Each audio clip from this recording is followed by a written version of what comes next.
Eu não sei você, mas eu já estou no clima de Libertadores da América, irmão. Amanhã teremos um dos jogos mais importantes do ano. E nada além da vitória me interessa. E eu quero trazer uma reflexão aqui pra vocês antes de a gente entrar no debate aqui. Cara, é impressão minha ou o Palmeiras melhorou com a saída do Estevão? Eu tô ficando maluco? Ou isso aconteceu de fato, cara? O ataque do Palmeiras aparentemente parece que está muito mais efetivo agora do que quando com o Estevão. Eu sei que parece até maluquice falar uma coisa dessa. Mas não dá essa impressão? Comenta aqui abaixo se eu tô ficando louco, se eu tô ficando maluco, ou você tem essa mesma percepção que a minha. Bora ver aqui a fala de um corintiano sobre o que ele acha dessa mudança na formação do Abel e o quanto que até os antes é impressionado em relação a isso, beleza? Bora ver. O Abel é o seguinte, o melhor técnico da história do Palmeiras, talvez, e um dos melhores técnicos da história do futebol brasileiro. Isso é um fato. Tem um lado dele que é intancável, que ele é chorão. Mas quando ele encontra o time, é foda. Porque é difícil combater, porque ele inventa umas saídas pros jogadores que é um bagulho absurdo. Cara, foi uma vitória boa do Palmeiras, porque é um time difícil de jogar lá, né?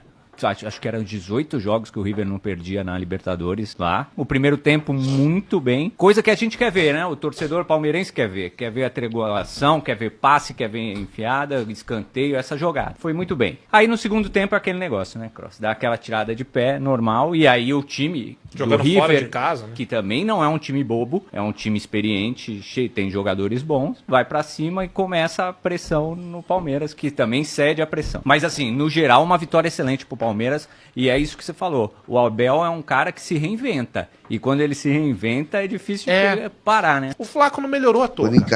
Total. Ele encontrou um caminho jeito pro Flaco do cara, jogar. né? Geralmente o centroavante com espaço, ele não vai tão bem, né?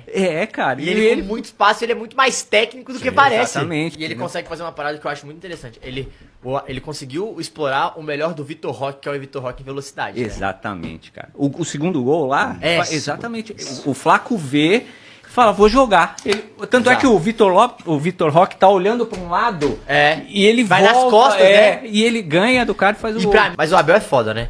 Bate, acha a porra do time ainda no momento que dá pra ganhar coisa, velho. O Abel conseguiu fazer times ultra competitivos contra times melhores do Flamengo, não tendo peças milionárias. Agora ele tá com um time ele tem. de 700 milhões. Mas esse cara merece. Que ele escolheu as peças, né? Mas ele merece. Em Claro. algum momento esse cara tinha que ter isso, né, gente? O cara é hater, né? Cara, e se você for parar pra pensar, os caras aqui, velho, é exatamente isso. E isso só aconteceu após a saída do Estevão. Porque o Palmeiras, quando tinha o Estevão, cara, repito aqui, cara, eu amo o Estevão.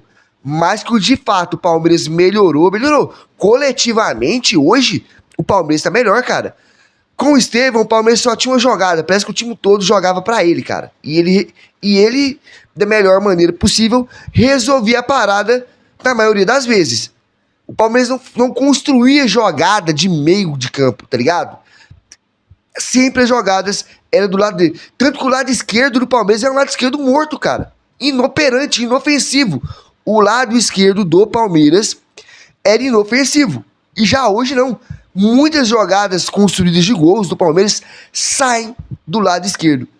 Sai de todos os lados, é verdade, agora. Sai do lado esquerdo, sai do meio, principalmente na meiuca ali, ó, com o Flaco Lopes buscando a bola e fazendo enfiada de bola. E pelo lado direito. O leque do Palmeiras se abriu, tá ligado? Parece que o Palmeiras tirou uma venda. O Palmeiras era vendado, tinha uma venda que só olhava pro lado direito. Tirou essa venda e abriu a visão. A impressão que dá é essa. E aí eu te pergunto, o Palmeiras melhorou com a saída do Estevão ou eu tô ficando doido? Mas bora continuar vendo outro debate que vai seguir mais ou menos nessa mesma linha de raciocínio, falando sobre o jogo do River Plate que é amanhã, mas também entrando nesse mérito aí da transformação e da mudança de postura do Palmeiras após a saída do Estevão, beleza? Bora ver aqui. O fato é que olha o Palmeiras pós-mundial, como foi. Chegou dos Estados Unidos, 16 jogos, 10 vitórias, 4 empates e 2 derrotas. Aproveitamento espetacular de 71%, 30 gols marcados, 14 gols sofridos, 5 jogos sem sofrer gols, ou seja, 31%, e 54,1% de posse de bola. Eu vou dizer, ainda bem para os outros que o Palmeiras não estava assim no Mundial. Senão ia mais longe. 2 derrotas? É. Pra quem? Corinthians, né? E é mesmo? Não, se jogasse esse futebol, óbvio que dava pra passar. Quase passou do Chelsea lá, se o Everton então, ainda dar bem aquela que rateada, talvez tinha passado. Ainda bem para os outros que o Palmeiras não está jogando isso, você não acha? Claro que dava, óbvio que dava. A discussão é se o Palmeiras poderia ter feito esse movimento antes do Mundial. Tentou, né? O Andrés ia sair por 20, saiu por 10. O movimento de trazer os jogadores. O Paulinho não se recuperou, né? Esperava-se que ele estivesse recuperado a partir de março. Em termos de jogadores, quais são os que chegaram depois? Só o Andrés? Depois do Mundial? Não, chegou o Jeff Não, titular, Kelvin. Né? Titular. Então, Kelvin e o Andrés. Né? Mas o Palmeiras jogou. O Palmeiras jogou contra o Chelsea com o Vanderlei do lado esquerdo. Certo? Mas tinha o Rios ainda. Sim, tinha o Estevão. E tinha o Estevão também. Na verdade é uma ironia que eu vou falar, mas desde que o Estevão foi embora, o time só melhorou. Não, mas não é porque ele foi embora. Claro que não. É porque realmente o time deu uma boa encorpada, uma boa encaixada. Ontem eu conversei com o Gustavo Soler, né? Nosso companheiro, jornalista, e ele, de dentro do campo, né? Eu sempre pergunto para ele, essa grama de plástico tem cheiro? Ele falou, não.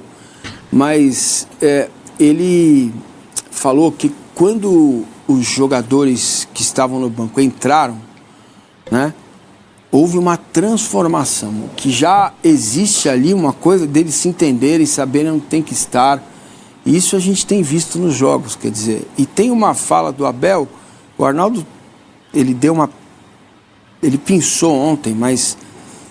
que é a questão dele falando de tipo de vitória que eu gosto, né? E tem um corte da TV Palmeiras, onde ele fala com os jogadores e fala de um novo movimento de você construir novas lideranças. Por exemplo, o Evangelista terminou o jogo como capitão. Interessante. Eu não tinha percebido isso. Eu também não. Então, ele está começando a tentar recriar aquele Palmeiras de 22, principalmente, com novas lideranças, jogadores que estão chegando e assumindo postos importantes de liderança. O Paulinho é um deles. Uma pena que não pode jogar, né? E quem mais? O próprio Evangelista, né? Além dos que já tem, né? O Gomes, É que como tirou os principais, o Evangelista era quase o mais velho daquele time, né? Era meio engraçado falar isso. Exato. Mas... Agora, o comportamento dele com os companheiros, né, ali, pós-jogo, fora do campo, é que está colocando essa condição nele. E também, como a gente vive afastado do processo, não sei se vocês viram no pós-jogo Palmeiras e River, a fala do Aníbal Moreno. O Aníbal é uma pessoa extremamente tímida. Se vocês, por favor, vejam novamente quando o Aníbal assume a palavra no vestiário, fala, olha, eu joguei aqui 6 ou 7 vezes, é a primeira vez que eu ganho. Foi muito importante o que fizemos e tal. Se vocês olharem para o Abel, a alegria dele de ver o Aníbal falando, quer dizer, então, você percebe que há uma tentativa de ter nos jogadores também um crescimento humano, que me parece sempre foi o ponto alto diferencial do técnico do Palmeiras, Abel Ferreira. Ele tem lá as questões táticas, técnicas, ele é muito bom e tal, teimoso, feito uma mula, mas é assim, né? A alegria dele, né? Ao acompanhar, parece que o Aníbal está desabrochando, né? Faz parte desse crescimento. Aquela expulsão dele contra o Corinthians, quando ele chega no vestiário e pede desculpa aos companheiros. Então, me parece, não dá para garantir se vai ganhar alguma coisa, que está se formando um novo time / elenco com lideranças e muito forte. Eu tô aqui com nosso grande companheiro Cristiano Munari, especialista em futebol argentino. Enquanto a gente projetava como é que poderia ser diferente o River, na apuração dele e na conversa com os colegas argentinos, o River deve ter um time completamente diferente mesmo, com linha de 4, não linha de 3, com um monte de jogador no meio de campo e só um atacante. Curiosamente, não para jogar em velocidade, para jogar com a bola. Vai ser uma coisa bem diferente do que a gente viu lá, né? Que o River tentava a ligação direta o tempo todo para os dois atacantes. Então, ele teria, na linha de 4, o Armani, aí o Montiel e o Acunhas nas laterais, como foi no segundo tempo, o Martins Quartas e o Dias na zaga. Manteria o Enzo Pérez como volante, rapaz, hein, galera? Manteria o Nath Fernandes como meia, aí com o Castanho, que é o segundo volante, o Quinteiro, que entrou muito bem. Que joga demais. E o Galopo, ou seja, é um time com 4 meias. Sem volante, 4 meias. O volante é um meia, né? O Enzo Pérez. E só o Salas na frente. Faz sentido. Então não é uma forma, não é defender contra o Palmeiras e contra-atacar, é tentar ficar com a bola. A bola para o Palmeiras não jogar. Todos os jogadores aqui têm característica de jogar, todos. É um pouco o que a seleção argentina faz com aquele monte de volante que tem a bola. Guardando as proporções, sim. Sim, né? A Argentina também joga com linha de 4 e todos os caras participam e normalmente jogam como atacante. Só que a ideia... Você acha a ideia boa? Eu acho que ele precisa fazer alguma coisa diferente. Isso, uma outra pergunta, isso dá mais força física pro time? Não, pelo contrário, isso dá a bola. O Palmeiras, ele vai duelar para ter a bola. Ele não vai querer que o Andreas Pereira dite o ritmo do jogo, ele vai querer que o ritmo do jogo seja dele. Ficou bem marcado no outro jogo também a diferença física dos times. Sim. Muito. O Galhardo fala sobre isso, inclusive. É um time até mais velho do que o primeiro. Então... Mas é um time muito técnico, muito técnico. Tirando e tá aumentando as fichas dele. Mas eu entendo, time técnico e tal, mas é no gramado artificial. Pois é. Sei Vamos lá. ver como é que você acha, velho? Caramba, essa última do Arnaldo aqui me deixou meio capuca atrás da orelha, hein, cara. Esses caras tá querendo armar uma arapuca pra nós, hein? Estão querendo armar uma arapuca pra nós. Bora ficar de olho. O Galhardo praticamente já soltou a lista de como ele vai jogar contra o Palmeiras. E se for uma mentira, irmão? E se for uma mentira? E se ele não entrar com 4 volantes, nada? Pelo que ele tá falando aqui, o River Plate quer ter a posse de bola. E esse é o meu medo também. Por quê? Se o River Plate começar a gostar do jogo, meu irmão, é aí que mora o perigo, velho. O Palmeiras começa a ficar nervoso, começa a ser encurralado e não pode, velho. O Palmeiras não pode deixar se encurralar dentro da nossa casa com o placar do nosso bolso. O Palmeiras não pode, cara. Não pode fazer isso. O Palmeiras não pode deixar o River Plate dominar a partida, cara. Dominar o jogo. O que eu entendo? O que eu acho que a gente deve fazer? Cara, dominar os primeiros 20 minutos igual a gente vem fazendo todos os jogos após o Mundial de Clubes.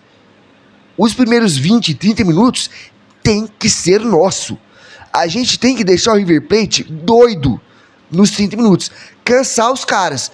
Intensidade no máximo, velho. Para deixar os caras com as pernas bamba. Para voltar pro segundo tempo, eles não conseguirem correr. Tá ligado? É isso que eu imagino. O Palmeiras não pode deixar o River Plate com a bola de jeito nenhum. Pelo amor de Deus, cara. Não me vem com esse negócio de recuar o time, não. Entregar a bola pros caras lá, não. Ainda mais dentro da nossa casa e nós com o resultado. Mas essa, obviamente, é a minha opinião. E eu quero saber a sua. Eu sei que todo mundo que tá preocupado. Palmeirense não tem soberba, não canta vitória antes da hora. Então, todos nós estamos sim preocupadíssimos. Eu tô e eu sei que você também está. A primeira pergunta do vídeo: você concorda que o Palmeiras melhorou com a saída do Estevão? Deixe aqui nos comentários.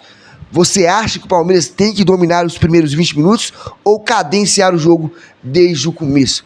Comenta aqui embaixo também, beleza? Se inscreva no canal. Um abraço, avante palestra, fui!